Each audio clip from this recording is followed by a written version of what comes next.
আমি আমার প্রায় সব ভিডিওতে এবং সবসময় বলি যে আমার কাছের কিছু প্রিয় মানুষ আছে যাদের সাথে আমার কোনো রক্তের সম্পর্ক নেই, কিন্তু তারা আমাকে ভীষণ ভালোবাসে এবং তাদেরকেও আমি ভালোবাসি। আজকে আমি আমার একটা বড় বোনের বাসায় বেড়াতে গিয়েছিলাম, যিনি সম্পর্কে আমার আপু হয়। অ্যাকচুয়ালি কে বড় কে ছোটো আমরা জানি না, তবে তাকে আমি আপু বলি, সেও আমাকে আপু বলে।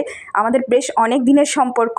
আজকে আপুর বাসায় বেড়াতে গিয়েছিলাম সেটা শেয়ার করব না, শেয়ার করব অন্য একটা বিষয়। সেটা হচ্ছে আসার সময় আপু আমাকে কিছু মজার মজার পিঠা দিয়ে দিয়েছে, যেই পিঠাগুলো আমি তো বানাইতেই পারি না, শুধু খাইতে পারি। আর পিঠা বানানো আমার একেবারে মোটেও পছন্দ না, তারপর আমি চেষ্টা করি, কিন্তু আমার খেতে খুবই ভালো লাগে। আমি এদিক দিয়ে খুবই আকাইম্মা। এই যে দেখেন এই পিঠাগুলো বানানো যারা বানাইতে পারে তাদের কাছে খুবই ইজি, আর আমার কাছে তো ভীষণ কঠিন এবং কষ্টের কাজ। সেটা হচ্ছে নকশি পিঠা। এই যে দেখেন এই নকশি পিঠাগুলো উনি আমাকে দিয়ে দিয়েছেন, খেজুর গুড় দিয়ে একদম শিরায় মুচমুচে করে বানানো, এত মজার, একদম মানে পারফেক্টভাবে বানানো। এই যে দেখেন কত সুন্দর সুন্দর ডিজাইন, আর এগুলো খেতে এত মজা ছিল। আমি ট্রাই করেছি এবং রেখে দিয়েছি। আমি অল্প অল্প করে মজা মজা করে অনেক দিন ধরে খাবো। সাথে আছে এই যে পাতা পিঠাগুলো, এই পাতা পিঠাগুলো এত বড় হয়েছে ভাজার পর, এবং এগুলোর মধ্যে খেজুর গুড় এবং হালকা চিনি ছিটানো। খেজুর গুড়ের এত মিষ্টি স্মেল, ইচ্ছে করে শুধু খাই আর খাই।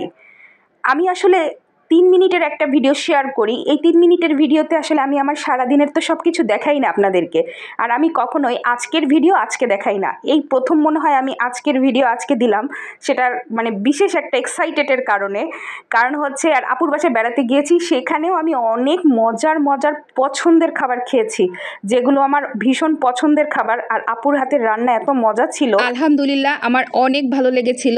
আর এই যে নতুন এক ধরনের পিঠাগুলো এত কিউট ছিল, এই যে গোল গোল পয়সার মতো, এগুলোর নামও নাকি পয়সা পিঠা। পিঙ্ক কালার ছিল আর অরেঞ্জ কালার দেওয়া ছিল। এগুলো বানাতে নিশ্চয়ই অনেক কষ্ট হয়। আমি অবশ্য কখনো বানাতে প্রসেস দেখিনি, তবে ইউটিউবে দেখেছি কিভাবে বানায়। তারপরে এই যে এই পিঠাগুলো ছিল, এগুলো ভাজলে নাকি অনেক সুন্দর হবে। আমি একবার মেলার মধ্যে পিঠাগুলো দেখছিলাম। তারপর হচ্ছে যেই পিঠাগুলো হচ্ছে এই যে পাপড়ের মতো, সেগুলো হচ্ছে ভেজে খাওয়ার জন্য দিয়ে দিয়েছে, যেগুলো কিনা আপু আজকেই বানাইছিল।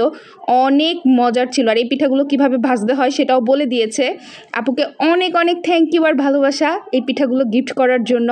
আমার পছন্দের জিনিস কেউ যদি গিফট করেন আমার অনেক ভালো লাগে, আর এটা সবারই ভালো লাগে। আমি আমার সব সময় বলি আল্লাহ তাআলা আমাকে তার রহমত হিসেবে কিছু মানুষ দিয়েছে আমার জীবনে, যারা আমাকে ভীষণ ভালোবাসে, আমার ভালো লাগা মন্দ লাগাগুলো খেয়াল করে। তাদেরকে আমি ভীষণ ভালোবাসি। আল্লাহ এই মানুষগুলোকে আমার জীবনে বাঁচিয়ে রাখুক, আমার জীবনে রাখুক। তারা যেন এরকমই আমাকে সব সময় ভালোবাসে, দোয়া করবেন। আর কে কে আমার মতো পিঠা খেতে ভালোবাসেন কিন্তু বানাতে পছন্দ করেন না অথবা বানাতে পারেনি না, তারা কিন্তু অবশ্যই কমেন্টস করে জানাবেন।